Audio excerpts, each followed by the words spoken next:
Graça e paz, amados. Coisa linda nós estarmos juntos nessa tarde, nesse fim de tarde, para adorarmos ao Senhor neste concílio convocado pela Igreja Batista do Silvestre, para examinar então o nosso querido irmão Jorge Adilson. Que coisa boa tê-lo conosco. Quero convidá-los a se pôr em pé. Vamos adorar o Senhor.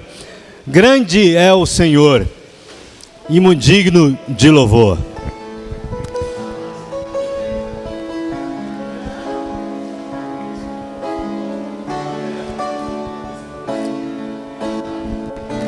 Se você pode, cante conosco. Grande é o Senhor e muito digno de louvor. Na cidade do nosso Deus, seu santo monte, a alegria de toda a terra.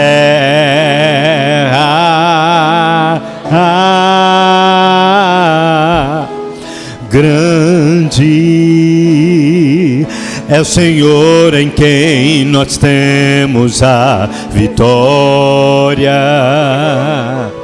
e que nos ajuda contra o inimigo. Por isso diante dele,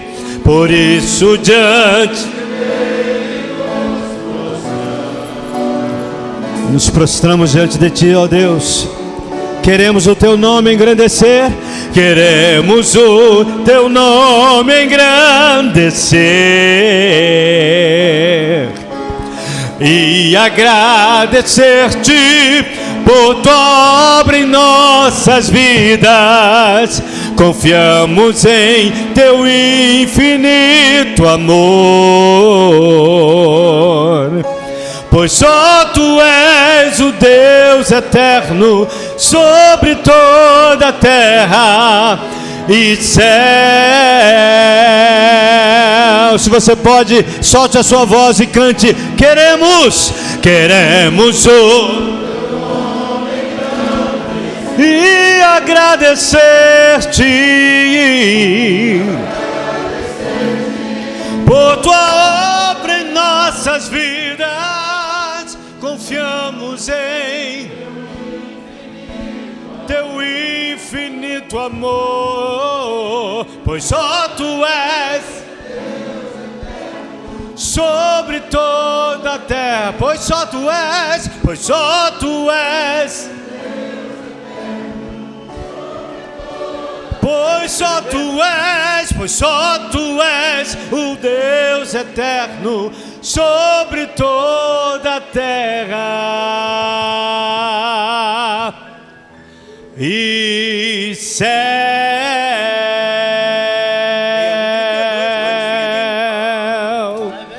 E céu.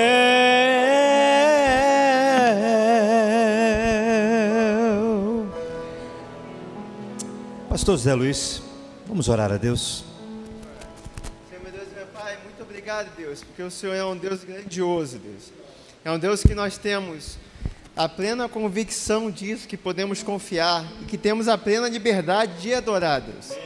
Que o Senhor possa, nesse momento, receber o nosso louvor e receber esse momento de concílio, Deus. Que o Senhor possa, Deus, primeiramente acalmar o coração do Jorge Adilson, que ele possa estar aqui como mensageiro teu, que além de ser avaliado, que ele possa também nos ensinar, Deus, através da tua palavra. Abençoe aqueles que estarão examinando ele, meu Deus, e que esse momento seja um momento para a tua glória, Deus. Muito obrigado por tudo, em nome de Jesus, amém. Irmãos, podem se sentar. Quero convidar o pastor Mauro Oséias, pastor da Igreja Batista do Silvestre, para dar continuidade a este momento. Só declaro instalado. Amém. Boa tarde, amados. Boa tarde. Boa tarde, amada igreja. Boa tarde. Amém. Isso é frase do Hélio Barbosa. Aqui ficou. Amém. Gente, está instalado nosso concílio, né? Já nos reunimos com pastores, já foi feito, né, entre os pastores a escolha da banca. Está aqui conosco o pastor Abner, que vai ser o nosso secretário. O pastor Valdir Coutinho, Saquaçu, vai ser quem vai examinar eclesiologia. conversão de chamada. Pastor Delmo, né, vai ser o pastor de eclesiologia. E o pastor Edivan vai estar, né, nos conduzindo aí com teologia.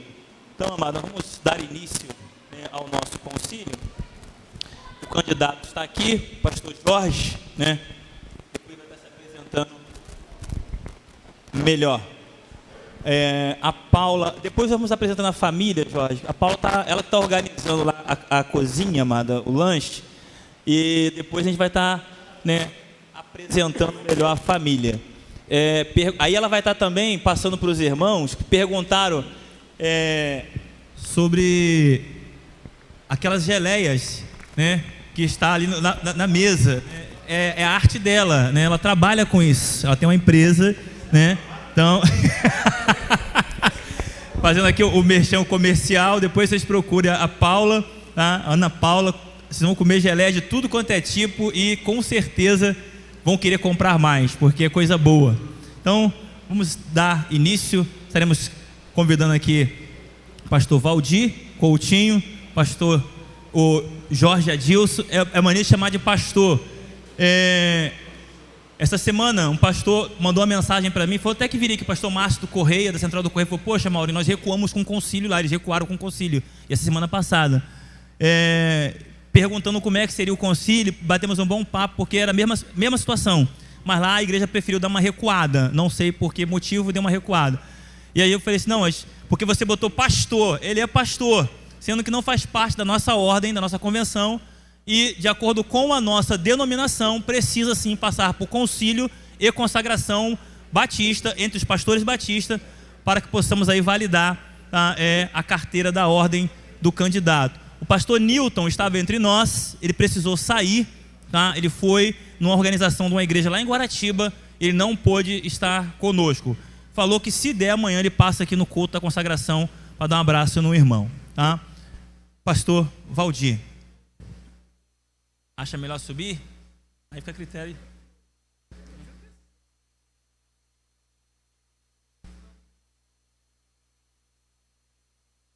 A filmagem está aqui de frente, está pegando de frente. Fica aqui, Jorge. Bota aqui, ó. A filmagem está ali de frente.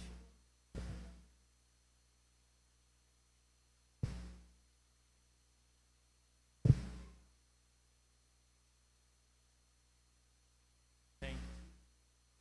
Fábio.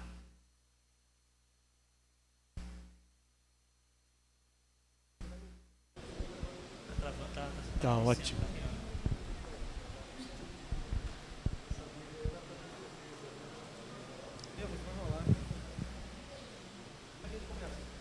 Está liberado? Ok. Bom dia, pastor Valdir. Boa tarde, irmãos. Tem água aí para dar para ele? Tem água aí. Tá, tem água. Não, tranquilo, pode tomar água. É melhor que você não vai ficar desidratado.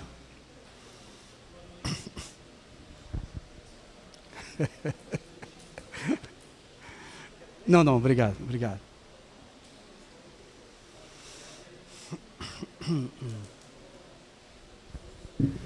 Amados, é um prazer quando somos convidados para um momento como este, de trabalhar mais um companheiro, né, para essa jornada, que é o pastoreio.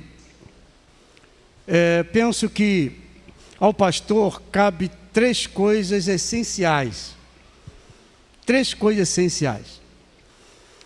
Eu vou te fazer duas perguntas, né?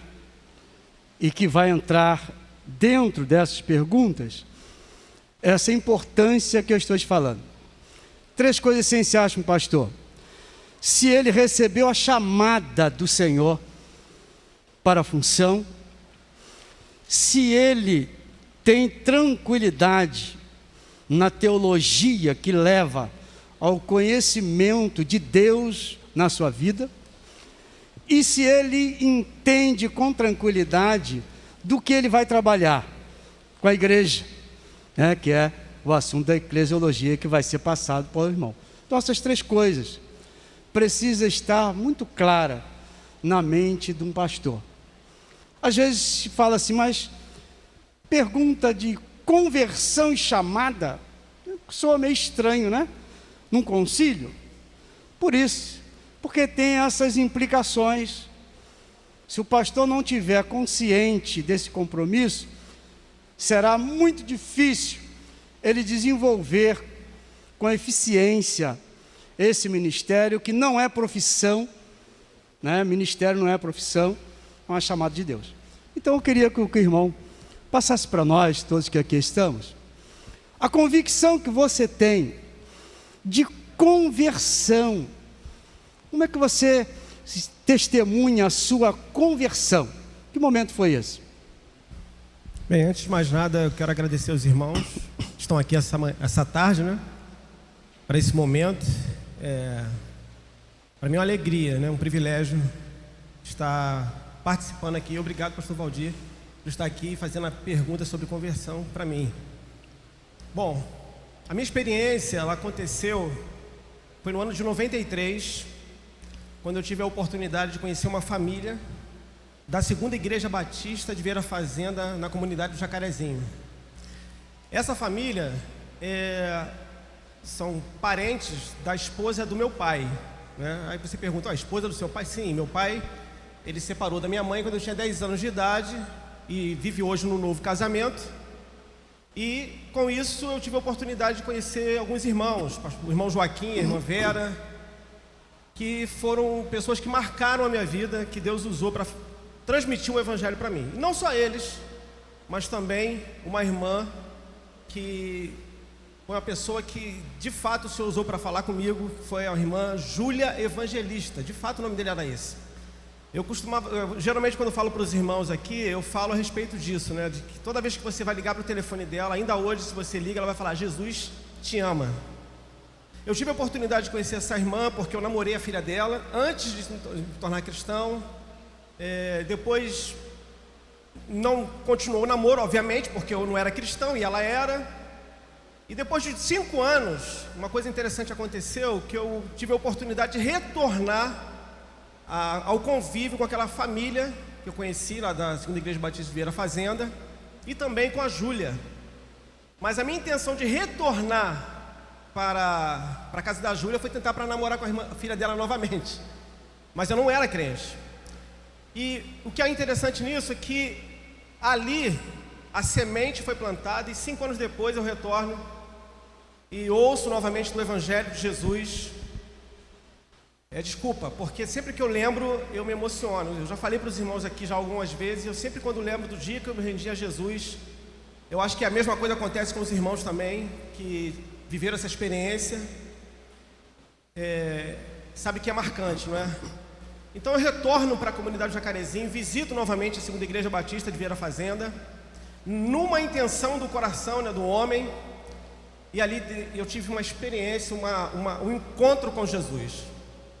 E o meu encontro com Jesus, na verdade, não foi num culto, foi exatamente na casa dela. Apesar de ter vindo de um culto, que era um culto jovem, da Igreja Batista, houve um apelo para quem quisesse receber Jesus como Senhor e Salvador, mas eu não tive coragem de ir lá na frente, não sei o que aconteceu. E eu retorno para a casa da Júlia Evangelista, conversa com a filha dela, dizendo: olha, eu vim aqui na sua casa, mas não foi por causa de você, foi por causa de Jesus. Foi o que eu falei para ela: só pode ser, porque o que eu estou sentindo é estranho. Aí, interessante que a Júlia me viu conversando com a filha, ela me chama e fala assim: o que ela fez contigo? Eu falei: não fez nada. Eu falei: então qual foi o problema? Por que você está triste desse jeito, está assim com esse semblante? Eu falei com ela: foi que eu não tive coragem de aceitar Jesus na igreja. Aí ela levantou do sofá e falou assim: é agora mesmo. E ela fez aquela oração de confissão comigo. E no momento, isso que me marcou, isso que para mim foi marcante, no momento em que ela estava começando a orar, o telefone toca. Era o Washington. O Washington era um rapaz que ela conhecia, que ligou para ela porque estava muito triste. Ele estava no quartel, preso, ele estava afastado do Evangelho. E a Júlia vira para o Washington e fala assim: olha, eu estou aqui exatamente nesse momento, fazendo a oração com o Jorge Adilson de confissão, e vou orar por você também, e você tem que voltar para Jesus. E foi exatamente isso que aconteceu. Ali eu tive um encontro com Jesus. E o Washington, ele voltou para Jesus. E o mais interessante de tudo é que casou com a filha dela. E tiveram uma filha e ele voltou para Jesus. Então, Amém. marcou minha vida. Foi algo que marcou minha vida e foi uma experiência assim, muito forte. Amém. Posso dizer que foi algo que mudou a minha história. Amém. A segunda pergunta, também muito simples, mas profunda. Por quê?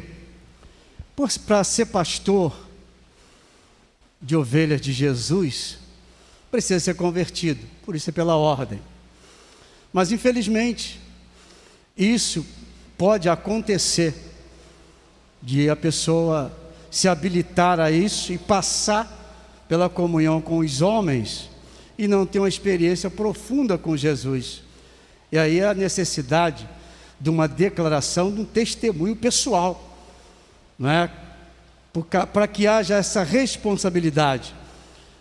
Você está sendo indicado, você está sendo convidado para pastorear as igrejas, as ovelhas de Jesus.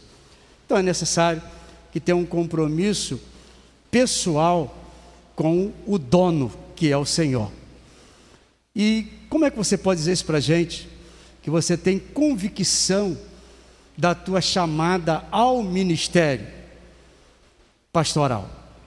Bom, depois da minha conversão, eu fui convidado a fazer parte da Segunda Igreja Batista de Vieira Fazenda. Fiz parte da classe dos novos convertidos.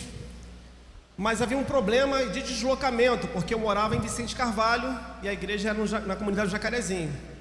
E na época, era o saudoso pastor Valderlan que presidia a igreja. Eu conversei com ele sobre isso, dizendo: pastor, está muito difícil para eu vir para cá todo domingo, tanto na parte da manhã como na parte da noite. Às vezes ficava lá porque era melhor. E aí ele me deu uma orientação: você ora a Deus e procura uma igreja perto da sua casa. E foi o que eu fiz. E aí eu fui junto com a minha mãe, ainda ela era viva. Nós encontramos a Igreja Batista Ebenezer em Vicente Carvalho. E nós estivemos lá, passamos a ser membros. E a partir dali eu passei a fazer parte da classe de batismo. Fui batizado pelo pastor Gedeão de Souza. Com isso, algumas coisas interessantes começaram a acontecer. Por exemplo, havia muitas reuniões de jovens. E nessas reuniões de jovens, às vezes, o líder de jovem pedia: eu gostaria de pedir um irmão para orar. E aí eu comecei a perceber alguma coisa: eu vou me colocar à disposição para orar. E eu orava. Havia uma oportunidade de falar entre os jovens em um pequeno grupo, né? Os jovens se reuniam. E me via um desejo muito grande no coração de compartilhar algo que eu estava começando desde lá da casa da Júlia, evangelista, que era a palavra de Deus, compartilhar com eles. A partir daquele momento, alguns irmãos começaram a me convidar a igreja tinha alguns pontos de pregação, começaram a me convidar para participar, trazer uma palavra de reflexão nesses encontros. E isso foi se fortalecendo mais ainda dentro de mim. Até que um dia, eu tive a oportunidade de levar uma palavra também em um ponto de pregação mais antigo que era da igreja, em uma outra comunidade, lá no Juramento, o Projeto Vida. Eu me lembro até hoje que era um dia de chuva muito forte, e a irmã Senira, uma irmã também que tinha um ponto de pregação na casa dela, me convidou para pregar lá. Naquele dia, foi a minha convicção de que Deus estava me chamando. Tanto é que eu trouxe a palavra. Embaixo de chuva, só estava eu, a irmã Sini, mais 3 irmãos. A irmã Sini falou para mim: Jorge, ela falou desse jeito: eu acho que você tem um chamado pastoral. Eu não entendi no início, porque para mim tudo era tudo novo, e aquilo ali ardeu no meu coração. Compartilhei com o pastor Gedeão sobre isso, e começou a surgir, algumas coisas foram se construindo. Uma delas começou a se construir. Comecei a ser professor de escola dominical. Foram muitos anos como professor de escola dominical da classe de jovens. Depois o pastor Gedeão mesmo me convidou para ser responsável pela classe dele, para viver essa experiência. E com isso foi quando eu conversei com ele e ele falou: cara, você tem que ir para o seminário. Tem que ir para o seminário. Foi que eu tive a oportunidade de estar indo para o seminário. Vivi esse tempo aí de 4 anos no seminário. com aquela certeza de alguns irmãos compartilhando, falando comigo: Jorge, Deus está te chamando. A igreja falando. E minha família concordando. Eu já era casado com a Ana Paula. E com isso, eu não continuei lá na Igreja Batista, fui para uma outra região, mas com essa certeza desse chamado. E momento onde, de fato, eu entendi que precisava, foi um momento em que eu tive, em uma outra denominação, eu tive a experiência de poder cooperar com alguns irmãos que faziam pequenos grupos. E nesses pequenos grupos eu tinha responsabilidade sobre algumas pessoas. E ali foi onde eu entendi, falei, preciso aprimorar isso, melhorar isso, entendendo que eu tenho esse chamado pastoral. É só uma colocação. O irmão sentia, ardeu seu coração, o desejo de estar compartilhando, porque lhe surgia oportunidade de compartilhar com pessoas. É isso que o irmão quer dizer? Sim. Por isso, essa afirmativa me completa mais um pouco. Por quê? A diferença é de quando várias pessoas falam para você. Isso não é o que é a realidade da coisa. O real é quando você sente isso de dentro para fora, não o que vai de fora para dentro. Porque alguém me disse, não, eu sinto isso. E então há uma complementação quando as portas se abrem. Aí sim. Por quê? Não são as pessoas que te mandam para pastorear. Muito menos para seminário, até confunde isso. Pastor fulano me mandou, isso confunde um pouco. Por quê? Quem chama para o ministério é Deus. E não a igreja que manda para o ministério, nem alguém que manda ir. Deus chama, a igreja ajuda em facilitar o seu preparo para a função que você foi chamado, não que você está sendo enviado. A igreja te envia ao seminário, não te envia a pastorear. Tá bom, querido? Mas, senhor presidente, fico feliz com a resposta, por mim. E, presidente, dá prosseguimento, por favor. Obrigado, pastor Valdir. Algum dos pastores gostaria de complementar alguma coisa? Se não, chama o pastor Delma aqui à frente, que aí daqui para frente começa a melhorar um pouquinho mais, né? Até chegar na teologia. Aleluia. Boa tarde a todos. Gostou do café, pastor Delma? Só não lanchou não, gente? Boa tarde, fraco, murcho. A geleia, alguém quer comprar geleia? Ela ali, ó, que fez ali, ó, minha esposa ali. É só procurar a irmã para nós a senhora dá de graça, para adoçar a nossa vida. Bom, irmãos, para mim, a alegria. O Valdir já te deu uma apertada legal, estamos de boa. Eu acho que tem que buscar uma jarra d'água, que essa vai ser pouca, para você se hidratar legal. Mas para nós estarmos aqui é uma alegria, né? Quase não chegávamos devido a algumas atividades da igreja, mas o Senhor nos aprova estar aqui nessa tarde. Jorge, a gente não vai andar pouco, porque eu vou deixar o pessoal também entrar na história da eclesiologia junto comigo. Não adianta eu querer fazer aqui 100 perguntas ainda é pouco sobre eclesiologia e os meus amigos não compartilhar esse momento também com você, certo? Então é sim, não, para você não se enrolar, vai de boa que no final dá tudo certo. Isso é uma ideia que eu tiro. Se você vão te massacrar, irmão, mas eu vim aqui para te abençoar, porque tu já abençoou a minha vida com de nós termos nos conhecido e caminhar aí de tempo. Mas o lanche estava legal, mas pode melhorar antes de ir embora, né? Tô brincando, irmãos, mas eu não queria mostrar meu rosto, senão vão me reconhecer lá fora, entendeu? Aí vão querer me pegar lá no calçadão de Campo Grande, tá pensando o quê?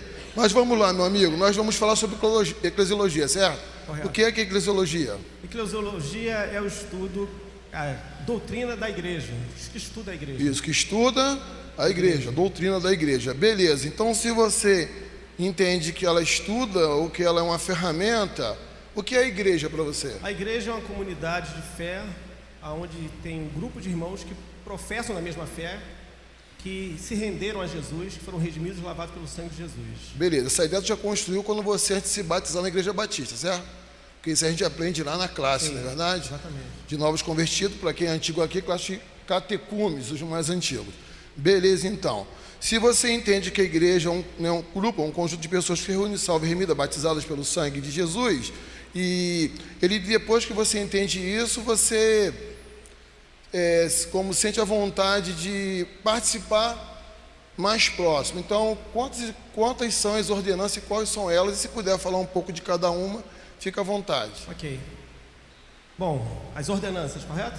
Isso, São quantas? Duas ordenanças. Beleza, duas. Batismo, Certo. a ceia. Sim. Zerou, porque são duas, já vou logo te dar uma moral para tu não se enrolar, que tu já é para a terceira. São duas. Beleza, me fala sobre o batismo. O batismo nós temos ele por aspersão, Isso. Vai imersão. Tu só tá me dando corda, irmão. Eu te perguntei uma coisa, quer me dar corda? Vamos que vamos, vai. O terceiro eu não me lembro agora, acho que é fusão. Hã? A fusão? A fusão. Beleza, me fala o que é a fusão, vê se tu tá ligado mesmo. É um ato de Eu molhar não tinha também. perguntado, você que entrou. Vamos lá. Olha, a fusão acredito que seja parecido com o batismo de aspersão. Bom, não é. Não é? Mas a gente pode até deixar passar meio batido. A fusão entrou numa vasilha no mar, pega uma caneca. Alguns leem essa linha porque diz que Jesus arrumaram uma caneca lá no Mar do Jordão e jogaram água na cabeça de Jesus. Não vou entrar nesse mérito, beleza? A aspersão, você vai entrar... Então me explica então a aspersão, já que sabe. A aspersão é o de mergulhar, né? Não. Não, Aspersão. imersão é o de mergulhar e aspersão Isso. é o molhar a testa, a cabeça. Alguns irmãos fazem esse batismo. Isso, então a aspersão, o cara vai lá, arruma uma caneca atrás, né? Bota ali e molha a cabeça em nome do Espírito Santo e tal. Isso é uma linha episcopal, que vai ser os presbiterianos, os metodistas e, claro, os católicos seguem essa linha. Congregacionais também parece. Congregacional também, beleza? Então, tranquilo. Mas por que nós, batistas, usamos o por imersão? Por imersão, porque nós temos até um texto de Mateus capítulo 3, onde Jesus foi exatamente batizado dessa forma, mergulhado por João Batista. E Paulo escreve aos Romanos falando que, dando uma simbologia que o homem, ele morre para o mundo, quando ele é batizado, Correto. E nasce um novo homem. Isso, uma nova criatura, né? Não bebia, não bebe mais, não xingava mais, traía, não traía mais, isso é lindo. E que possa ser uma verdade. Mas qual o significado da palavra batismo? Batismo é de imersão. Pronto, a resposta está aí, mas você enriqueceu para todos nós aqui e dando aí um valor maior ainda para o teu momento. Beleza. Você entende que dentro da igreja ela tem pessoas que são responsáveis juridicamente. Quem são essas pessoas? Pastor e os diáconos. Beleza, onde está escrito isso? No estatuto dessa igreja? Existe lá em Atos capítulo 6, que descreve a necessidade dos diáconos e também dos pastores. Show de bola. Você falou que falou a resposta que você deu agora, são os oficiais da igreja. Oficiais da igreja. Tá, e juridicamente? Juridicamente, nós estamos na igreja. Isso. Vamos falando de igreja. Porque você vai ser um pastor e tem que estar inteirado. Senão, irmão, você pode virar uma marionete na mão de pessoas. Eu não estou aqui para fazer isso contigo. Vai lá. Você fala da estatutária, não é isso? Pronto, aí que lindo. Presidente, vice-presidente, tesoureiro, segundo tesoureiro, primeiro, segundo e terceiro secretário. Eles vão falar que você esqueceu do segundo presidente, mas está de boa, eu estou aqui para te caminhar contigo aí. Se a pessoa que não está anotando não, eles vão te apanhar na curva, irmão. Vem comigo. Beleza. Então você falou para mim que existem dois oficiais dentro da igreja, que é o pastor e o diácono. Você, como está aqui, né, e já caminha um tempo como pastor, a gente não está aqui para desmerecer em nenhum momento o que tu passou. Nós temos o pastor Abner ali também, que veio, era presbiteriano, é um exemplo para nós. Foi meu professor, é o meu professor do seminário, quando estudamos. Então, qual é a função do pastor? A função do pastor, segundo o texto de Atos, é estudar a palavra e orar, e apacentar as ovelhas. Show de bola. É isso aí. Se a gente for falar sobre a galera que estuda aí o grego aí, vai falar que é passar a mão. Né? Mesmo aquela pessoa que te dá um maior trabalhão, quando tu volta você tem que passar a mão, eu deixo com a galera do grego para depois resolver isso contigo. Então é isso aí, o diácono, essa coisa forte da igreja. Eu posso pegar o texto? Pode, irmão, é tudo contigo. Botaram isso aí para você. Essa Bíblia que já fez uma capa nova para ela, de tanto desfolhar. Atos capítulo 6. Até tem um outro texto de Timóteo, mas vamos ler Atos capítulo 6, que fala o seguinte. O negócio tá marcado, irmão, lá, ó. Bonito. Não, porque eu já marco. Tá claro. A minha nem capa tem mais, vai. Vou falar aqui sobre a necessidade que aconteceu entre os discípulos e eles instituíram os diáconos. Ora, naqueles dias, crescendo o número de discípulos, houve uma murmuração dos gregos contra os hebreus, porque as suas viúvas eram desprezadas no ministério cotidiano. E os 12, convocando a multidão dos discípulos, que eu vou colocar aqui como assembleia, Sim. disseram: não é razoável que nós deixemos a palavra de Deus e sirvamos a mesa, ou seja, não devemos servir se nós temos uma responsabilidade que já não foi dada, que foi cuidar do rebanho, orar, enfim. Beleza. Escolhei, pois, irmãos, dentre vós, 7 varões, boa reputação, cheios do Espírito Santo e de sabedoria, os quais iremos constituir sobre esse importante negócio, que é servir a mesa, ou seja, servir aos irmãos. Show. Então, já aproveitando que você me deu esse gancho, me fala sobre as mesas que eles têm que servir. Então, até uma das ordenanças, correto? Não sei, você que vai me explicar aí. Bom, a mesa que eu entendo que é para Quantas servir... mesas são? Para me te ajudar um pouco mais. Que os diáconos têm que servir. Quantas são e quais são elas? Para facilitar. Porque você acabou de puxar o gancho aí sobre a questão de tratar um pouco dos assuntos menos pertinentes para que o pastor tenha tempo para estudar e ministrar. Beleza, é isso aí. Mas desde o momento ele também não pode deixar a coisa de lado, que senão ele vai arrumar problema para ele. Porque a responsabilidade das ovelhas é do pastor. Ele vai orientar os diáconos. Porque hoje vivemos alguns momentos difíceis. Tem algum diácono aqui, irmão? Fica lá fora, por favor. Tô brincando. Mas deixa eu te falar. Então, beleza. Você sabe quais são essas mesas? Se não souber, não tem problema. Eu não me lembro. Isso não interfere. Muitos aqui, que estudaram às vezes um pouco mais, vão dizer que são 4 mesas. Outros vão querer dizer que são 3, porque eles tiram a bobina da mesa do diácono. O diácono sem mesa não é ninguém. Se ele não cuidar da vida dele, quem vai cuidar? Certo? Então, qual é a primeira mesa? São 4. Tu tá nela. O diácono vai servir o quê? A igreja? A igreja. Boa. Qual é a segunda? Eu não lembro, pastor Léo. Vocês lembram? Depois vocês ajudam aí, hein? Vamos lá, a segunda. A mesa de quem? Sim. Do pastor. O pastor. E a terceira? Você acabou de ler no texto. Para ajudar quem? A ceia. As viúvas As e viúvas os e os órfãos. Isso, nós usamos os diáconos, perdão, usamos não. Deus trabalha com os diáconos para ajudar na ministração. Sim. Na ministração. Então a gente às vezes temos que balizar para não termos problema futuro, como muitos de nós aqui temos aí hoje. Tem muito pastor que acha que o diácono é complicado. Para mim é de boa, sendo o que você falou, reto, íntegro, né? Tendo bem casado, isso aí, se for de boa, a gente vai legal. Beleza, vamos pular, porque senão os diáconos vão me pegar lá fora. Gostei que essa eu não sabia, mas agora... Beleza, então vai aí. Bota aí no teu caderno, anota que quando for examinar no próximo concílio, vai nessa vibe aí. Então, beleza, meu querido. Hoje nós vivemos momentos difíceis, é verdade? Verdade. Momentos em que você tem um plenário rico, um plenário com vários tipos de pessoas, e você precisa manter o quê? A palavra. Sim. Né? Às vezes nós olhamos para o plenário, bom, hoje eu tenho que falar isso aqui para não magoar o irmão tal.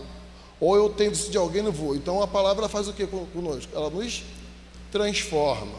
A palavra de Deus transforma. Isso. Então, como a gente está falando sobre igreja, qual é o seu pensamento depois de consagrado?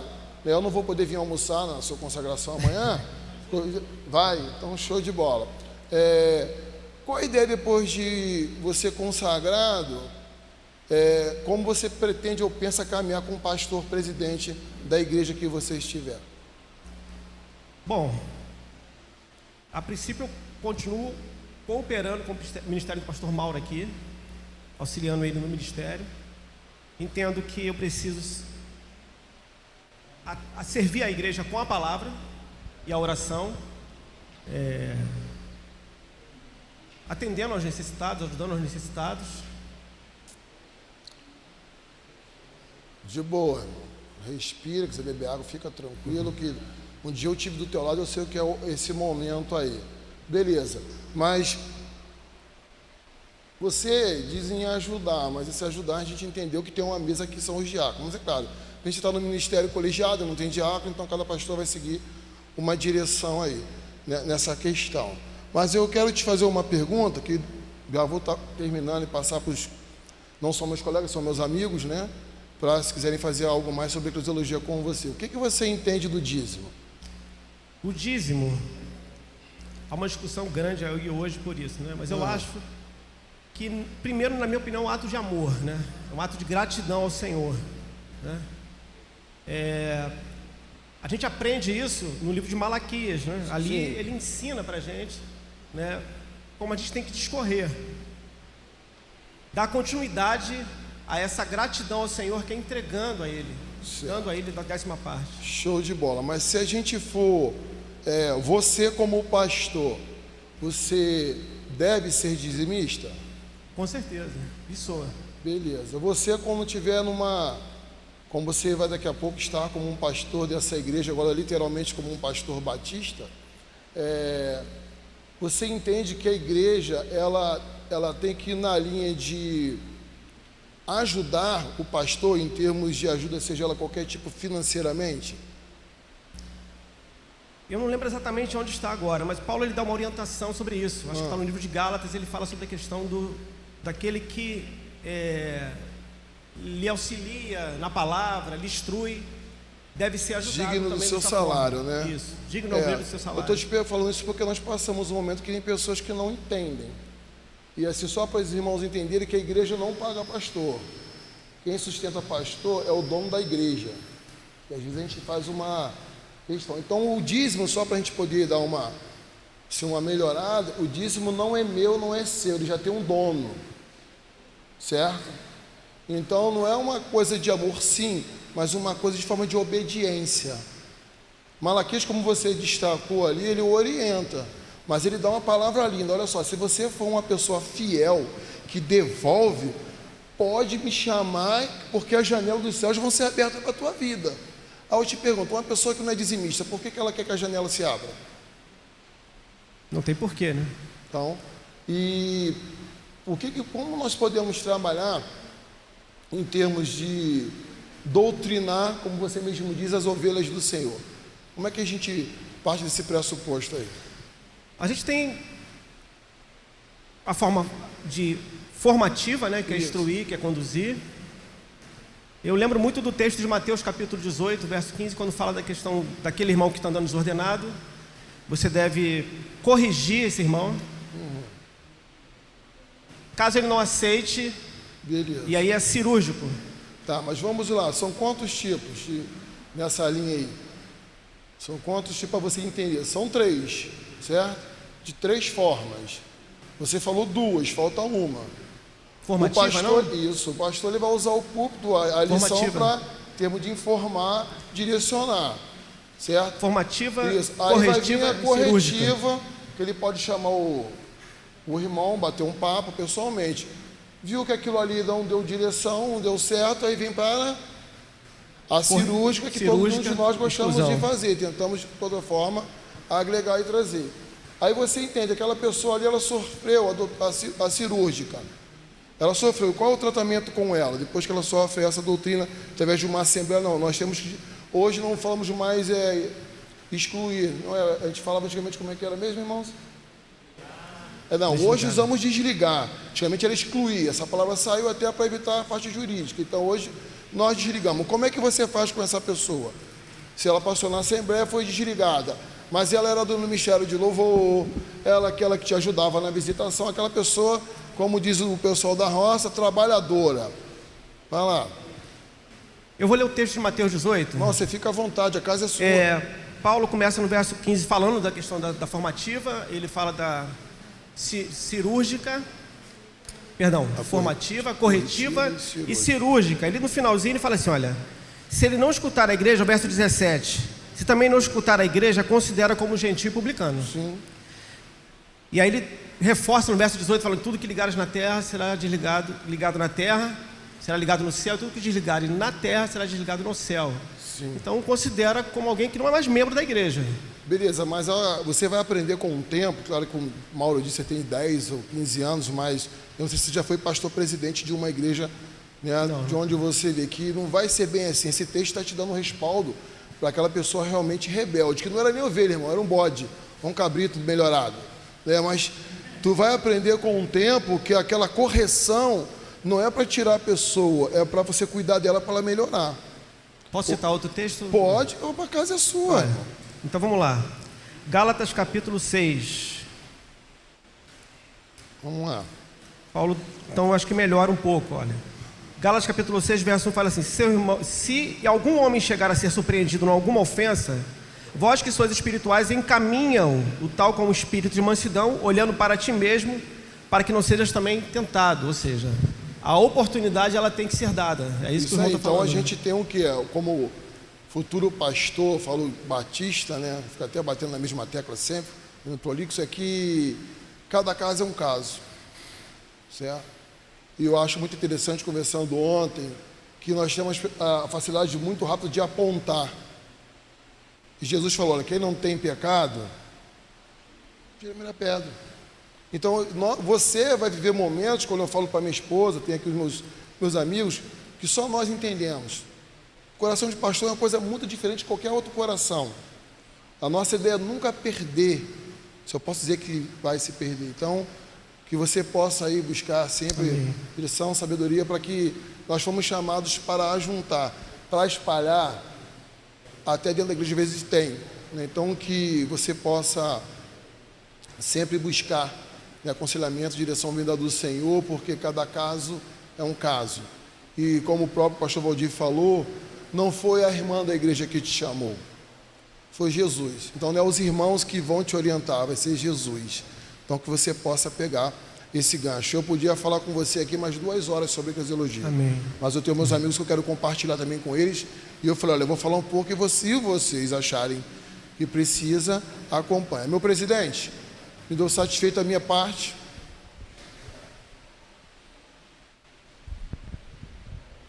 Algum amado gostaria de complementar, fazendo alguma pergunta? Pastor Flamarion?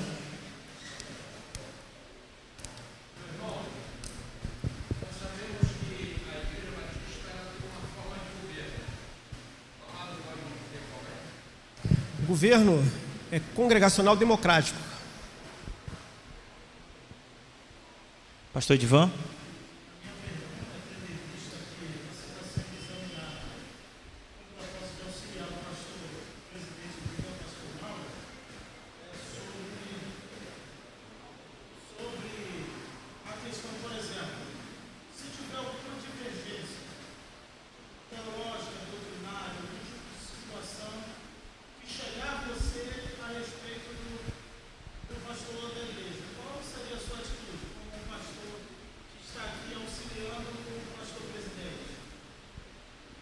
Desculpa, eu não compreendi muito bem, vamos ver se eu entendi. Se chegar até a mim, né, Ou chegar até você, ou por percepção própria. Se tiver alguma divergência doutrinária. Entendi. Como a gente sempre faz, a gente sempre senta junto e eu converso com ele qualquer coisa que fuja daquilo, enfim, a gente sempre acerta. Mesmo se te seduzirem a mim. Olha, o pastor Mauro sabe muito bem disso e alguns irmãos também sabem. Ele pode testemunhar. Nada do que eu faço aqui hoje na igreja, eu deixo de falar com ele, não é verdade? Tudo, qualquer coisa que eu faço, eu falo com ele, com todas as coisas. Exatamente. Pastor Marconi?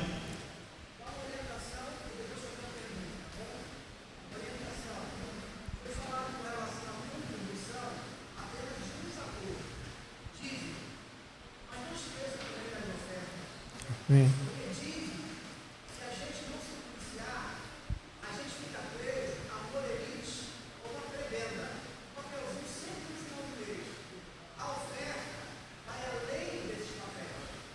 Amém. Obrigado.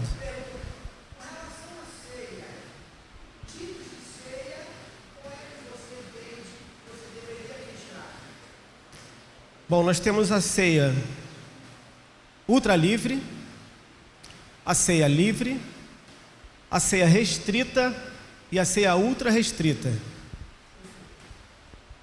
Você quer que eu descreva cada uma delas ou não?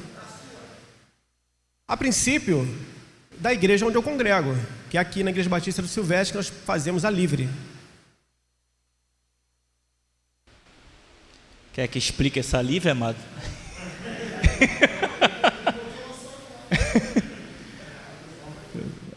A livre a gente entende que são todos aqueles que são batizados, que estão em comunhão com a sua igreja. beleza? Foram batizados, da mesma forma como nós fomos batizados, por imersão, e estão em comunhão com a sua igreja, eles podem participar. Outro tipo de batismo, não. Fica meio complicado, porque não é o que nós pensamos, tá? Porque fica fora um pouquinho daquilo que a gente caminha, tá? Pastor Luiz. Falar em cedo, falar de batismo. Você falou aí os tipos de batismo que existem. Mas, claro que você tem um pastor aqui, que é o pastor presidente, mas essa situação de alguém que foi batizado por aspersão, como você faria se você tivesse que, você aceitaria essa pessoa na sua membresia, mesmo sabendo que ela foi batizada apenas por aspersão, ou você acha que ela deveria se batizar por imersão? Bom, segundo o que eu falei aqui sobre Jesus, né, os textos, na verdade, bíblicos, eles vão dizer que o batismo é por imersão. Então eu ia convidar a pessoa a passar por esse batismo de imersão.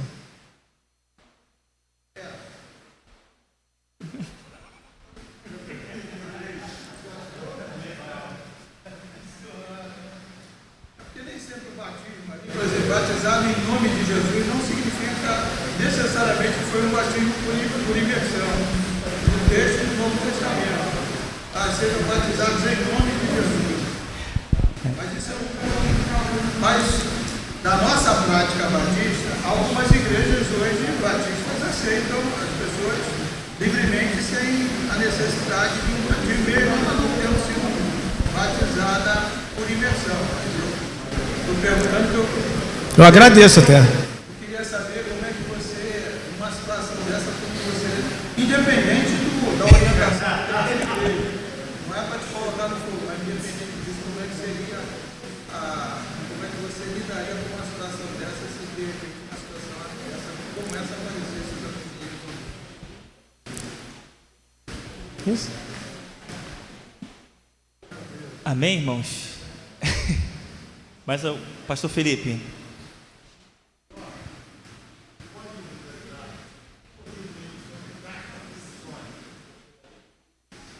Carta compulsória está dentro do que diz respeito à entrada de alguém na igreja batista, não é? Saída, na verdade, né?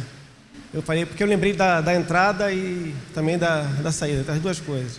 A carta compulsória, na verdade, é dada a alguém que não está de acordo com a doutrina. Alguém que, na verdade, não entendeu, não teve clareza e está sendo rebelde, enfim.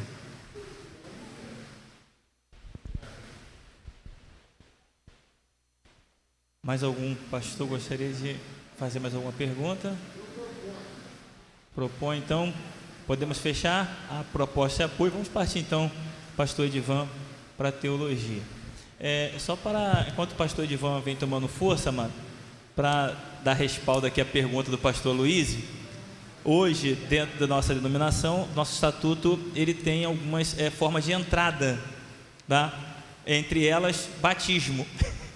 Mas também temos, aclamação e declaração de fé, que dá condições, sim, caso estudado, analisado, fazer com que essa pessoa entre no hall de membros sem passar pelo batismo ou ser rebatizado, tá? Há essa possibilidade.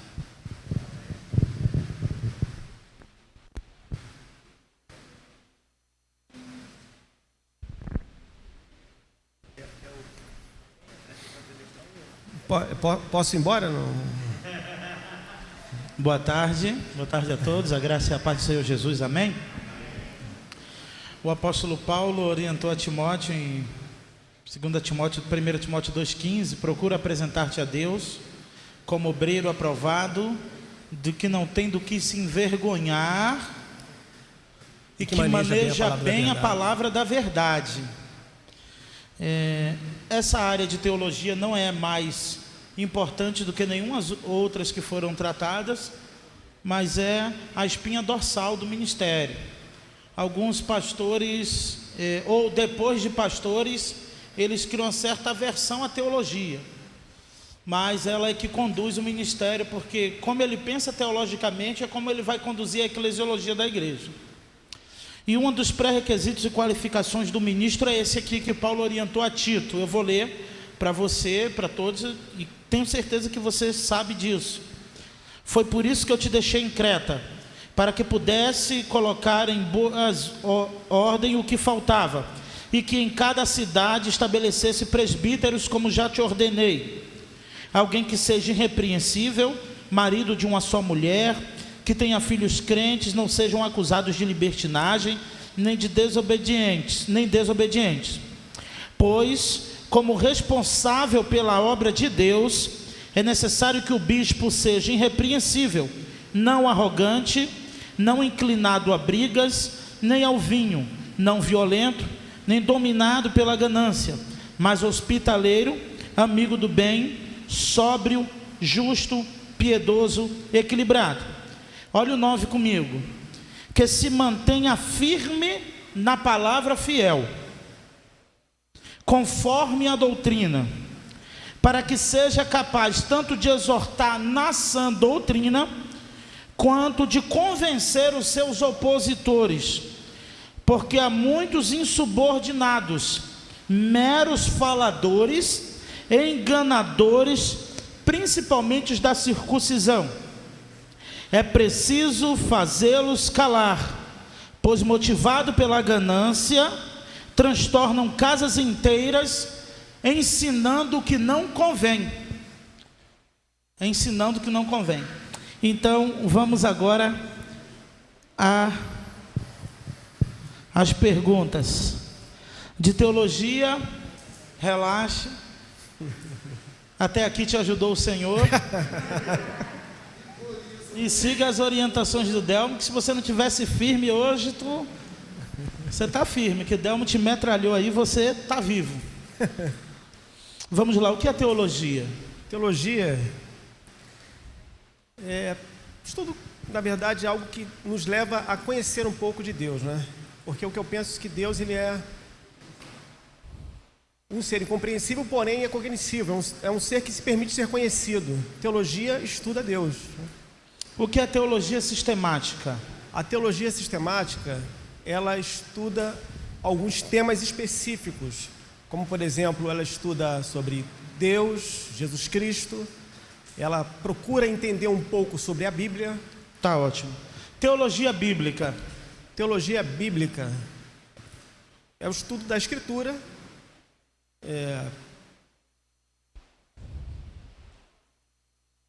que, na verdade, eu posso citar aqui,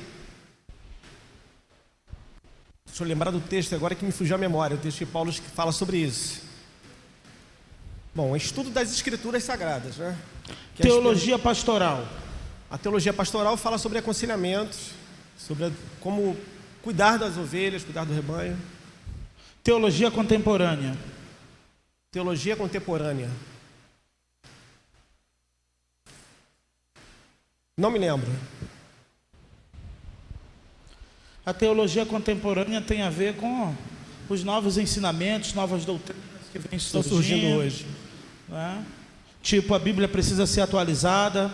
Você concorda com isso? Talvez por isso que eu não me lembro. Você é discípulo do Ed? Deixa ele me responder nos comentários. Até caiu o microfone dele aqui. Até cortaram meu microfone, foi falar do Ed. Vamos para a bibliologia, tá bom? O que é a Bíblia?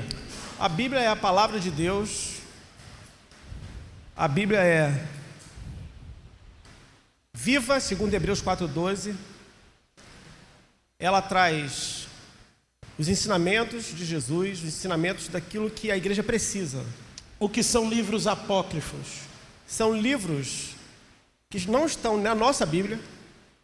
São livros que, segundo os estudos, não são livros inspirados. Eles não devem estar na nossa... Você sabe onde eles se encontram? Em alguma... Eles estão na Bíblia Católica. O que é inspiração? Fala sobre a inspiração. Posso ir para o texto? Deve. Então tá. Segunda carta de Paulo a Timóteo, no capítulo 3, Paulo, ele fala para Timóteo, toda a escritura, capítulo 3, verso 16, toda a escritura é divinamente inspirada e proveitosa para ensinar, para redarguir, para corrigir, para instruir em justiça, Pedro também vai falar a mesma coisa. Posso continuar? Deve. Segunda carta de Pedro, capítulo 1, verso 20, ele fala assim: sabendo primeiramente isto, que nenhuma profecia da Escritura é de particular interpretação, porque a profecia nunca foi produzida por vontade do homem algum, mas homens santos de Deus falaram inspirados pelo Espírito Santo. Homens esses que... Eu já ia falar outra coisa aqui. Você lembra quantos homens foram inspirados? Aproximadamente 40 homens. Fala sobre revelação. É isso que eu te digo, manto, vaso. Fala para mim aí sobre o que é revelação. A palavra já diz mesmo, é desvendar, é Deus se permitir ser conhecido, né? Posso continuar? Pode. Fala mais um pouco. A revelação, a palavra, ela traz para a gente, a Bíblia, ela traz dois tipos de revelações, né? A revelação geral, que é interessante, que a gente encontra no Salmo 19.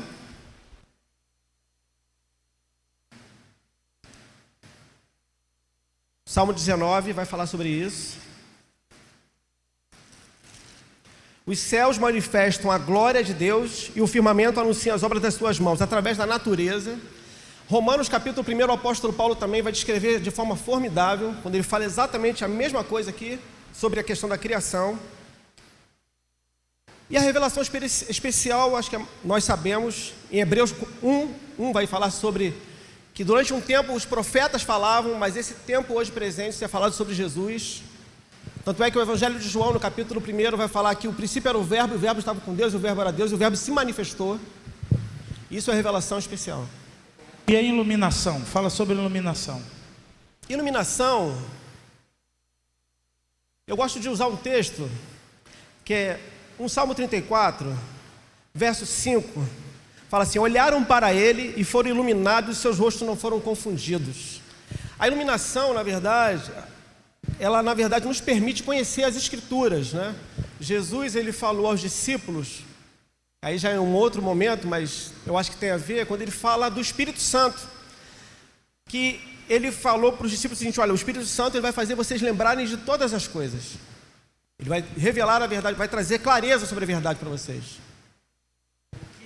E hoje, em nossos dias, permanece a revelação, inspiração, iluminação. Iluminação. Me fala sobre a inerrância das Escrituras. É nesse ponto que, até brincando, mas falando a verdade, sobre a Bíblia precisar ser atualizada, é justamente por acreditarem que a Bíblia contém erros. Ela é inerrante. Infalível. Você crê? Creio então, plenamente que a Escritura é inerrância. Outra questão ainda nas Escrituras é se você crê na suficiência das Escrituras. Fala um pouco. Bom, a palavra de Deus, como eu disse já, né, em Hebreus 4,12 fala que ela é viva e ela é eficaz e ela é, enfim, mais penetrante que espada alguma de dois gumes, né, que penetra a divisão da alma e do espírito. A palavra de Deus, ela é viva. Jesus, no Evangelho de João, no capítulo 17, verso 17, quando ele está orando, ele fala assim: santifica-os na verdade, porque a tua palavra, ela é a verdade. Paulo, ele fala isso para Timóteo, até você citou o texto sobre isso, né, que devemos nos apresentar como obreiro aprovado, conhecendo que as Escrituras. Então eu entendo que ela é suficiente. Ok. Vamos falar sobre teologia agora, doutrina de Deus. Defina Deus. Pois é. Deus, eu vou usar um termo que todo mundo conhece. Deus é um espírito pessoal. É um Deus santo, é de amor, Deus de amor. É o que cria, o que sustenta todas as coisas e que governa. Ok. Deus tem atributos? Deus possui atributos. Me fala. Atributos de Deus. Nós temos atributos de Deus que são atributos naturais, que são incomunicáveis. E atributos que são comunicáveis são atributos morais de Deus. Os atributos naturais, vou citar um aqui. Na verdade, 3 desses atributos nós encontramos no Salmo 139. que é a onipotência, a onisciência, a onipresença de Deus. O salmista, ele descreve muito bem Esses são isso. Incomunicáveis. Incomunicáveis. Que ele não Incomunicáveis. compartilha Não com compartilha com ninguém. Também tem um outro que está no Salmo 90. No verso 2 fala assim: antes que os montes nascessem, ou que tu formasses a terra e o mundo, sim, de eternidade e eternidades, és Deus. Ok. E os comunicáveis? Comunicáveis: misericórdia, bondade. Tem vários textos que falam sobre isso, mas bondade, longanimidade, amor, que até primeira carta de João, nós vamos encontrar esse atributo.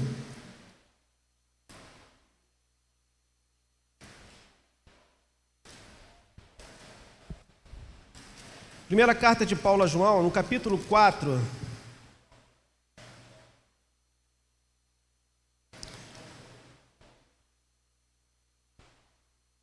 fala muito sobre a questão do amor de Deus.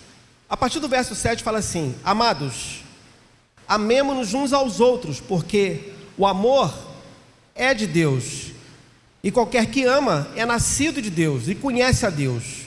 Aquele que não ama não conhece a Deus, porque Deus é amor. Muito bom. O que é heresia?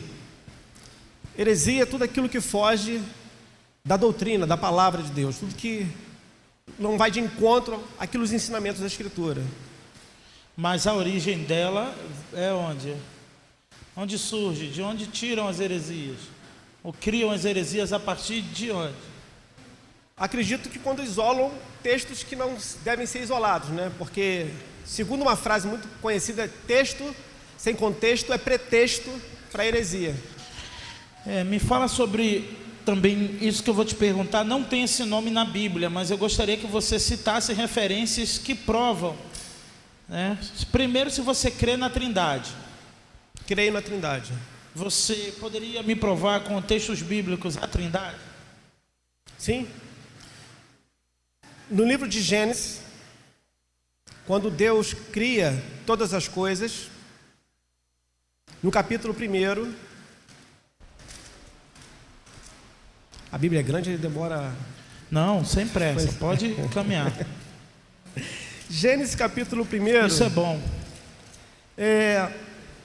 Quando o Senhor está fazendo tudo, criando a terra, o versículo 26, há algo interessante. O versículo 26 diz assim: E disse Deus, façamos o homem a nossa imagem conforme a nossa semelhança. Ou seja, dá entendimento da Trindade aqui. Tem um outro momento também que é muito interessante, que está em Gênesis capítulo 11, aonde também nós encontramos a Trindade. 11, o verso 6, que é o capítulo de Gênesis, capítulo 11, ele fala sobre a construção da Torre de Babel.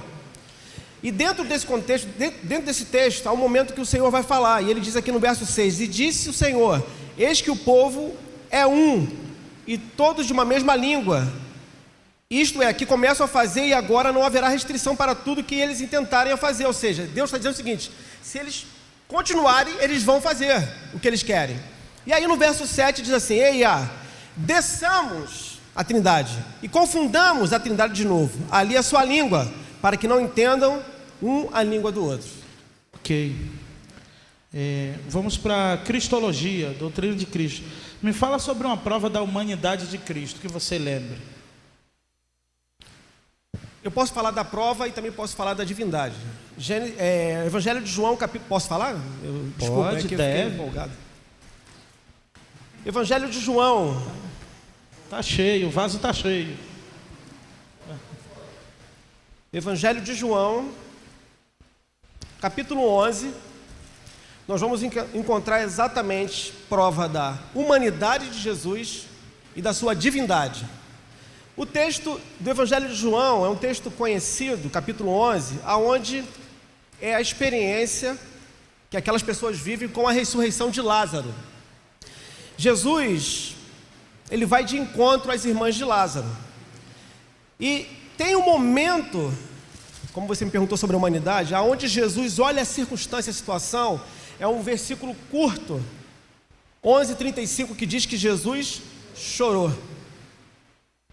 E em seguida, nós vamos ver que Jesus começa a conduzir aquela situação toda, e no verso 41 ele diz: tira a pedra.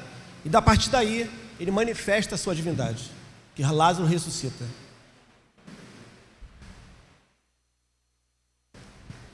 Você teria outra prova sem ser essa? Da humanidade? Da divindade. Da divindade. Existe um texto que eu não lembro agora onde está, quando Jesus anda sobre as águas, a multiplicação dos pães. Tem vários textos que provam a sua divindade. Me fala sobre a humilhação e exaltação de Cristo. Kenosis, não é isso? Panda? Vamos lá. O que é kenosis? É exatamente o que você disse, né? A Não. humilhação e a exaltação de Cristo. Não, nada a ver. É o esvaziamento de Cristo, desculpa. Sim. Da sua divindade. Eu te perguntei sobre a isso. Vai, Calma, né? Como você falou, respira. Acho que preciso.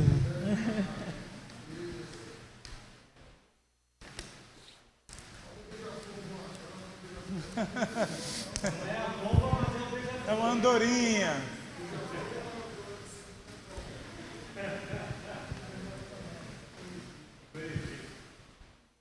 Vai lá.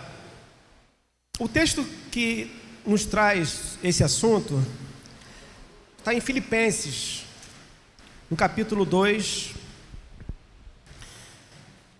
A partir do verso 6 vai dizer o seguinte. É interessante porque eu preciso falar do versículo 5, senão eu não vou conseguir. Isso. Porque o versículo 5 ele fala assim: de sorte que haja em vós o mesmo sentimento que houve também em Cristo Jesus, que sendo em forma de Deus, não teve por usurpação ser igual a Deus. Mas aí é onde entra a kenose. Mas aniquilou-se a si mesmo, tomando a forma de servo, fazendo-se semelhante aos homens.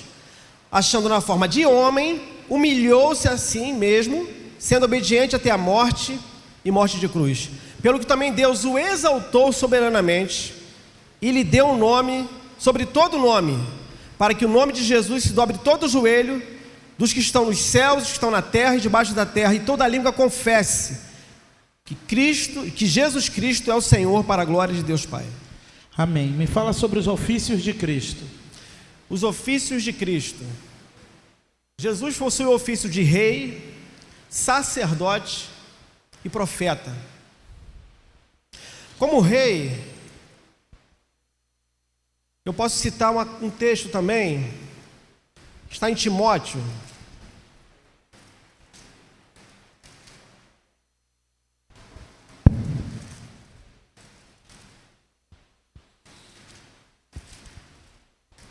Só deixa eu achar Timóteo, por favor. Primeira carta de Paulo a Timóteo, no capítulo 1, o verso 17 vai falar sobre o ofício de Jesus de rei. Ora, ao Rei dos séculos, imortal, invisível, o único Deus, seja a honra, glória para todo sempre. Isso é o de rei. De profeta, foi uma conversa que Jesus teve com uma mulher no Evangelho de João, no capítulo 4. Teve um momento em que essa mulher, a samaritana, teve um momento em que o Jesus vai falar com essa mulher sobre a condição dela conjugal. E aí no verso 19 ela fala para Jesus: vejo que és profeta. E sacerdócio, eu acho que tem um texto que está em Hebreus,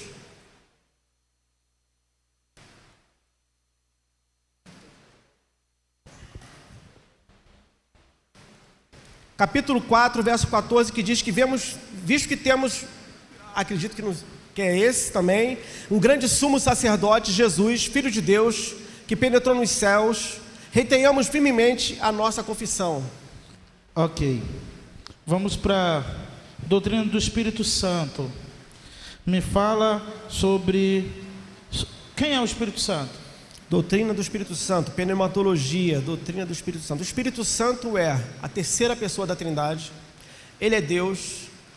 Ele esteve também com Deus na criação, como eu li aqui. Ele tem uma missão tremenda que Jesus falou no Evangelho de João, no capítulo 16, verso 8, que ele fala sobre o Espírito Santo, dizendo o seguinte: quando ele vier, Porque Jesus vai falar sobre o outro Consolador, e aí isso é outra prova da sua divindade. Eu estou, ele virá e eu irei. Verso 7 fala assim: todavia vos digo a verdade, que vos convém que eu vá, para que se eu não for, o Consolador não virá a vós, mas se eu for, enviá-lo-ei. Verso 8: e quando ele vier, é a sua missão, convencerá o mundo do pecado, da justiça e do juízo. O que é ser cheio, pleno e batizado com o Espírito Santo? Cheio do Espírito Santo, a gente encontra a palavra em Efésios, capítulo 5, uma orientação do apóstolo Paulo sobre isso. E ele fala: não vos embriagueis com vinho em que há contenda, mas enchei-vos do Espírito. Aí há uma vírgula. Falando entre vós com salmos e cânticos espirituais, cantando e salmodiando ao Senhor no vosso coração. Você me perguntou pleno e... cheio, você respondeu. Cheio, pleno. Pleno, confesso que não me lembro. E batizado com o batizado com o Espírito Santo, a gente encontra na carta de Paulo aos Coríntios, capítulo 12. Primeira carta de Paulo aos Coríntios, no capítulo 12, ele cita esse batismo no Espírito Santo.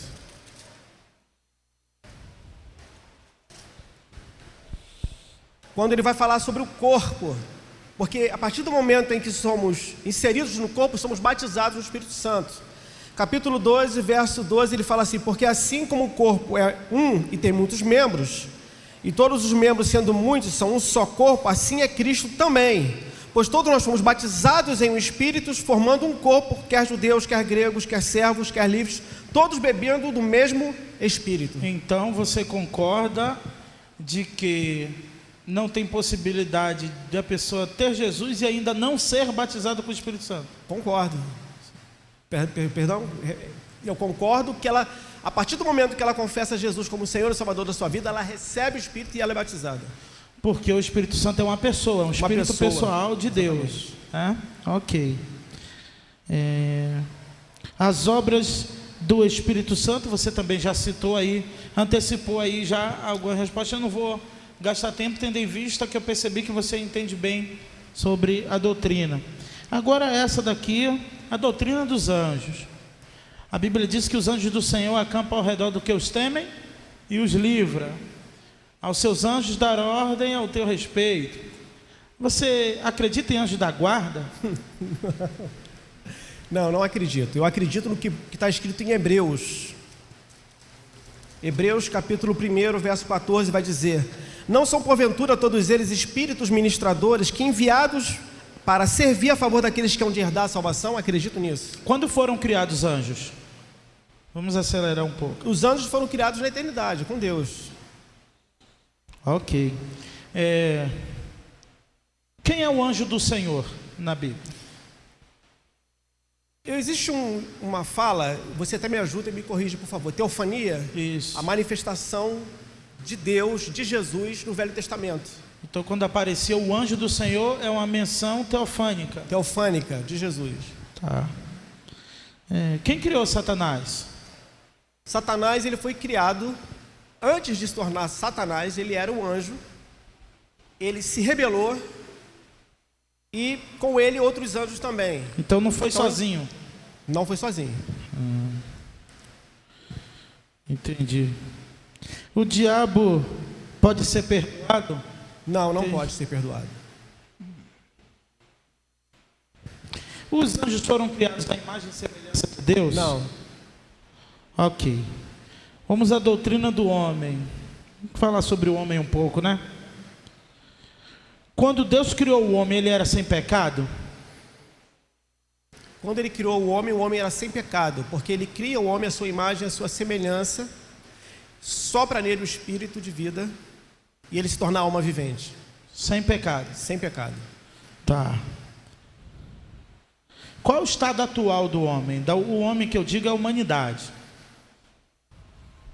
Segundo Romanos capítulo 3, 23, todos pecaram, destituídos estão da glória de Deus, necessitando e carecendo da misericórdia de Deus. Eu aproveito aqui, já falando do estado do homem atual, para falar sobre a doutrina do pecado. O que é pecado? O pecado segunda palavra da doutrina, que é a martiologia, é errar o alvo. Qual foi a origem do pecado? A origem do pecado foi em Satanás. E houve uma rebelião. E com essa rebelião ele induziu, não sei se a palavra certa é essa, em Gênesis está dizendo que ele induziu o homem ao pecado também. Quais são as consequências do pecado? O que é que o pecado causa? O pecado traz a morte espiritual, a morte eterna, trouxe a morte física também. Você lembra alguma referência sobre isso? Lembro. Então vamos lá. Carta de Paulo aos Romanos.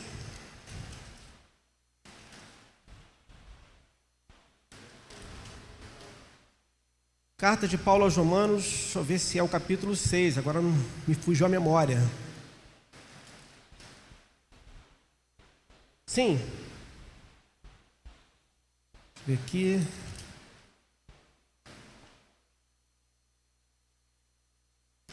Sei que o salário do pecado é a morte, eu só não lembro o texto agora. Eu ia citar esse texto, não lembro onde está. Certo, mas pode citar sem.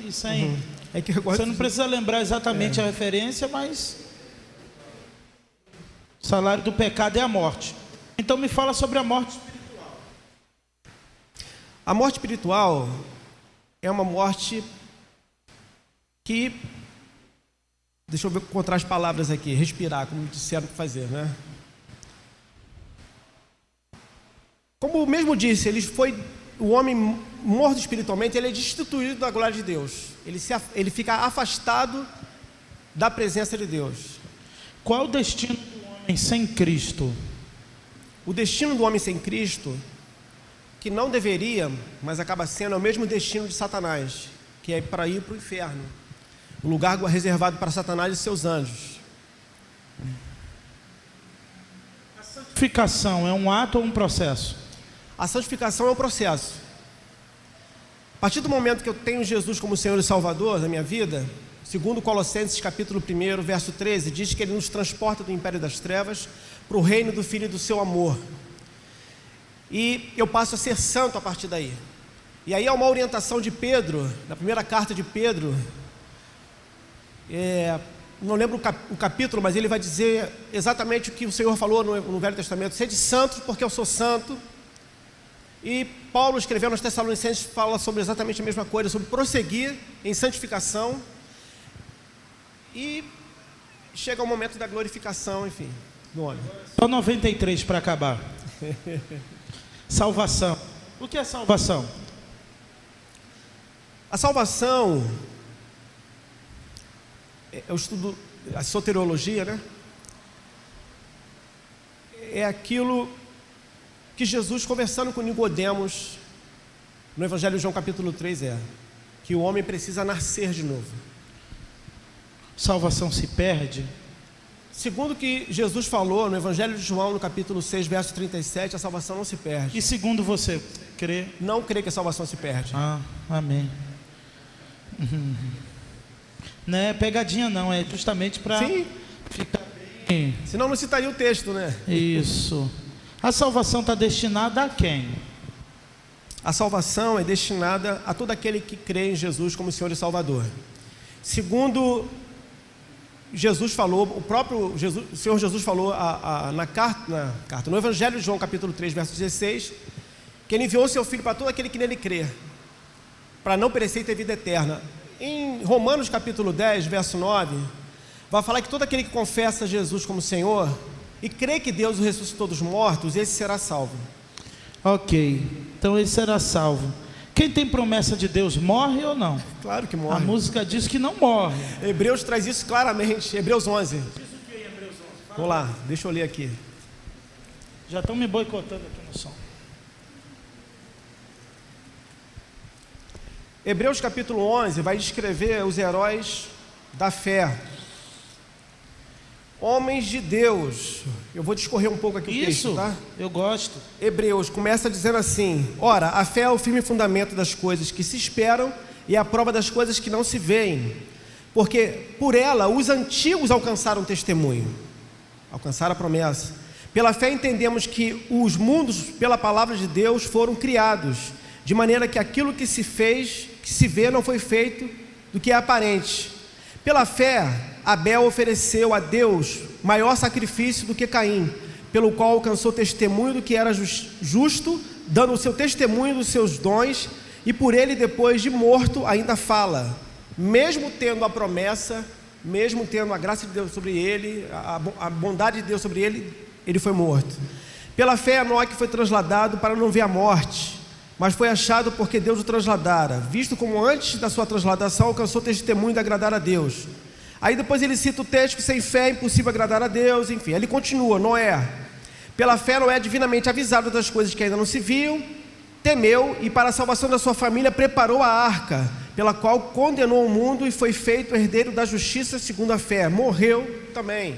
Enfim, ele vai discorrendo, a gente discorreu o texto, nós vamos encontrar pessoas que tiveram promessas de Deus, mas que morreram. Tem uma dúvida aí na questão da soteriologia sobre quem manda no inferno. Quem manda no inferno? Vou beber água.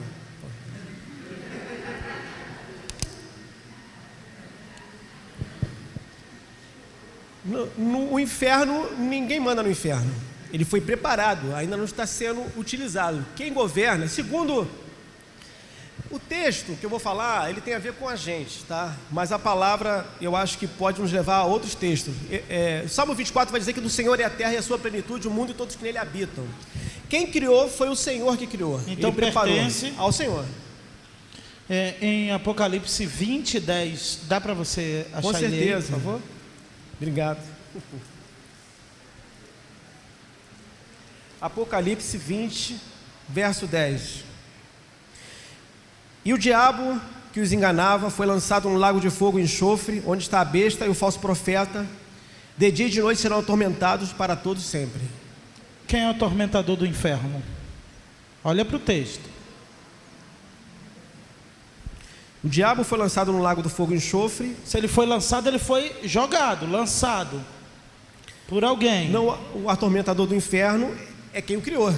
Quem? Fala. Deus criou o inferno para atormentá-lo. Isso. Que a mitologia grega, os desenhos mostram Deus as bonzinho, pessoas né? no caldeirão e Satanás com um garfinho ali, né? Furando as pessoas. Ele vai ser furado também. Até porque o próprio texto de Mateus vai falar sobre isso, que ele criou o inferno para que haja choro e ranger de dentes. Então já é algo já preparado já. Ok, vamos então para escatologia. Pouquíssimas perguntas aqui. Me fala sobre os sinais dos fins dos tempos mencionados por Jesus e os sinais hoje, os naturais, sociais, tudo que também apontam para a vinda de Cristo. Vamos lá, vamos tentar aqui. O Evangelho de Mateus, no capítulo 24,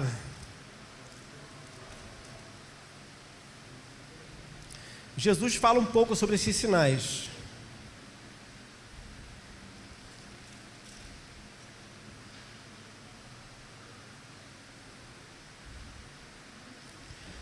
O texto é grande, mas eu vou citar alguns versículos. Ele começa falando com os discípulos, para mostrar, e quando Jesus ia saindo do templo, aproximou-se dele os seus discípulos para mostrarem a estrutura do templo. Jesus, porém, já deixou claro para eles: não vejo tudo isto, em verdade vos digo que não ficará pedra sobre pedra.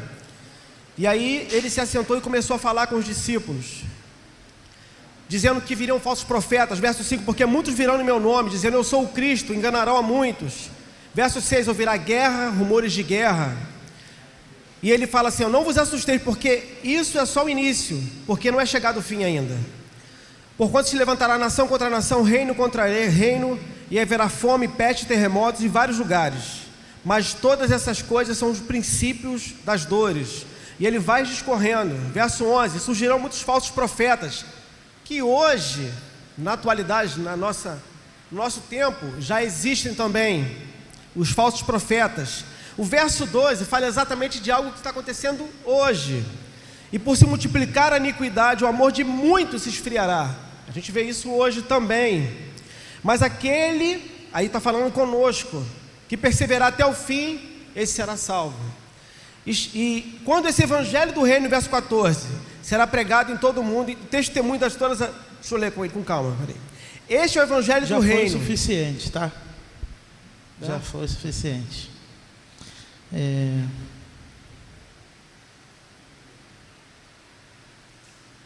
Eu estou satisfeito.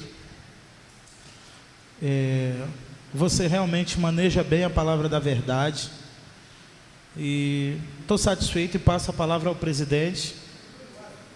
Foi embora o presidente. Que Deus continue te abençoando. Eu agradeço.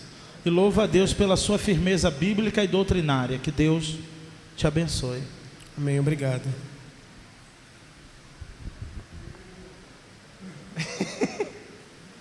Amém? Alguma pergunta a ser feita? Pastor Flamarion? Oi.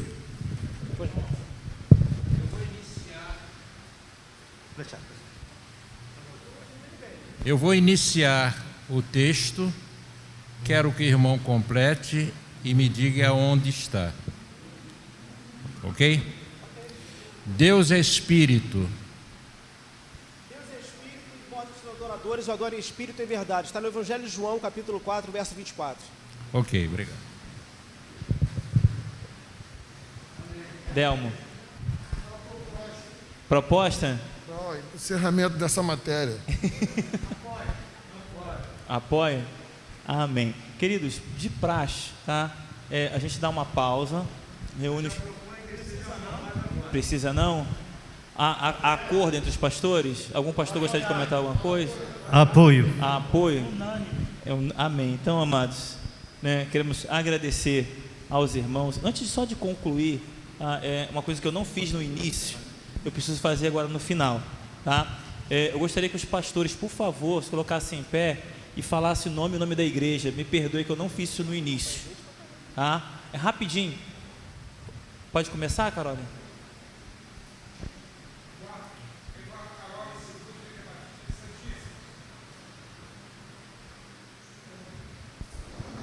Anderson, Igreja Batista Parque São Basílio. Delmo, filho do Bambu 1, Santa Cruz. Dalton, Primeira Igreja Batista de Santo Benedito, África. Israel, Igreja Batista Alvorada de Senadores. Valdir Coutinho, Igreja Batista de Santa Cruz. Igreja Batista, Igreja Batista de São Fernando de Santa Cruz.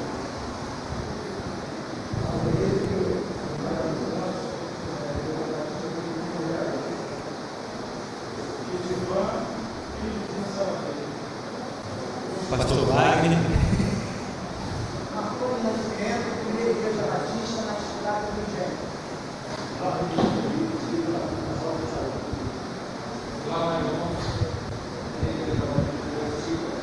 Amém.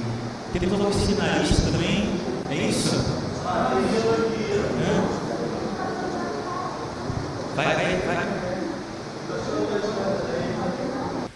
Beleza, eu ia só concluir esse lado de cá, para poder passar para cá. Oi? Diácono. Temos outro diácono aqui. Diácono é seminarista, bacharel, né? Dizer que está almejando, né? Eu consigo. Parmedano, o pai da Valdirene. Agora, o lado de cá, né?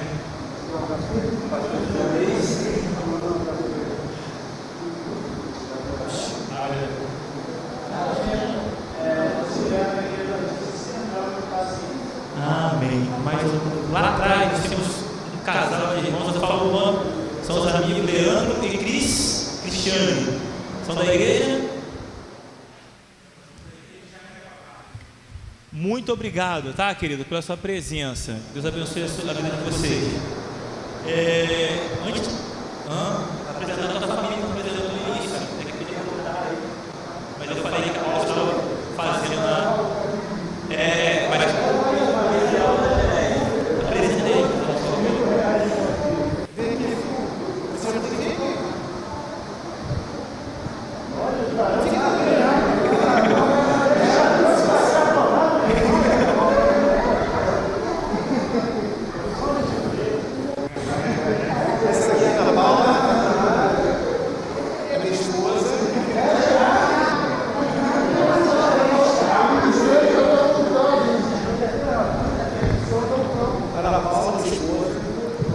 Guilherme e meu filho Eduardo também. Guilherme e Eduardo. O Eduardo tá, de fato, me surpreendeu, está alinhado. Essa é a minha família, mas eu preciso mencionar também as minhas cunhadas que estão aqui, a Margarete e a Marta, que também são minha família, posso considerar assim. Cadê a Tainara? A Tainara, essa é minha família, amados. Amém. Pedir aos irmãos da Igreja Batista do Silvestre que se coloquem em pé só um minutinho, só para o pessoal da Igreja Batista. Muito obrigado pelo apoio de vocês, tá? Desde o momento em que trouxemos o nome da Assembleia, a aprovação dos irmãos e a presença dos irmãos aqui, tá? Só confirma, tá, o carinho e o desejo dos irmãos, né, que esse momento fosse concluído. Amém? Então, muito obrigado.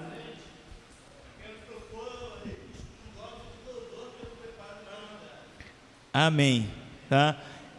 Foi falado lá na sala, mano, e repito, agradeço aos pastores, amigos que ajudaram o Jorge nesse momento, nessa caminhada, tá? Preparando, né, fazendo aí esse momento. Antes, semana passada, no reunião da igreja, temos aí várias perguntas, tá? Entre elas sobre as cartas, tá? Não só compulsória e outras coisas mais que caminhamos aqui, né? Declaração batista doutrinária, vamos lá que, né, vai chegar lá, né? Ainda bem que a gente perguntaram outra coisa assim, né? Dela não levantou a mão?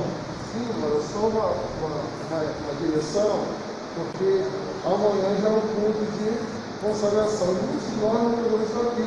Vai ter um momento de posição de mão. Se a gente pudesse fazer hoje, quando ficar uma foto. Então, com foto fica melhor, irmão aí. Ah, tá. Beleza. Show de bola, entendi. Queridos, então houve a proposta do apoio, né? Está encerrado esse momento com louvor, tá? Então, nosso muito obrigado. A proposta do irmão dela que façamos essa oração, né? O Jorge aí para cima, beleza, então a família, então, por favor, vem aqui para cima. Oi?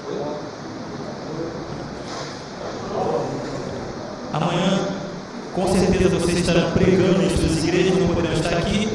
Faremos, a igreja do Silvestre vai fazer a ordenação, mas, né, que fique registrado aí em foto, né, esse momento.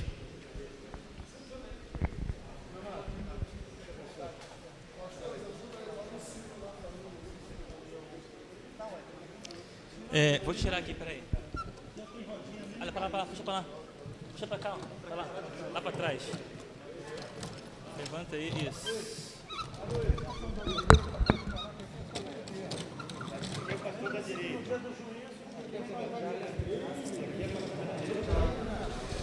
Amém.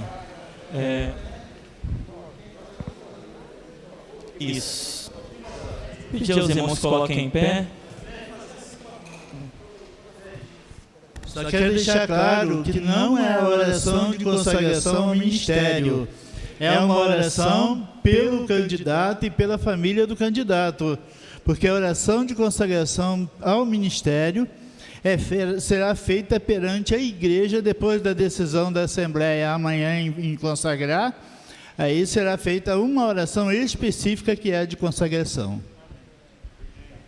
Amém? Amanhã será feito isso, será entregue a Bíblia, amém, né, que foi assinada pelos pastores ao pastor Jorge. Pediu a família que se ajoelhe, por favor. Estaremos orando nesse momento. Você que puder, né, erga uma de suas mãos em direção. Pai de amor, muito obrigado pela vida, ó Pai, do Jorge, ó Deus, do Eduardo, do Guilherme, da Paula e de todos os familiares que aqui estão nesta hora. Ó Pai, muito obrigado pela presença da igreja e dos teus filhos, ó Pai, os teus ungidos, os teus servos, pastores que comparecerem, aqueles que mandaram mensagem, ó Pai, avisando que infelizmente por compromisso não poderiam estar conosco. Muito obrigado, ó Pai, unidos, ó Deus, concordamos com o que foi, ó Deus, proposto aqui, ó Deus, de concluir esse momento com louvor, pela dedicação, pelo empenho, ó Pai, do Jorge em estudar, responder, do pastor Jorge Adilson. Eu sei, ó Pai, que é uma prática nossa, aceitou de bom grado, e o teu filho mostrou, ó Pai, que está preparado, está, ó Deus, em condições de caminhar. Ó Deus, isto é louvável, ó Deus, ao chegar e aceitar a prática batista. Assim nós oramos, não que seja, ó Deus, algo que vai, ó Deus, mudar, não é isto. Não estamos aqui dizendo, estamos apenas confirmando com aqueles que deram início à denominação lá atrás, de que vale a pena andar, ó Deus, de acordo com as diretrizes, com as regras que aqui, ó Deus, foram estabelecidas.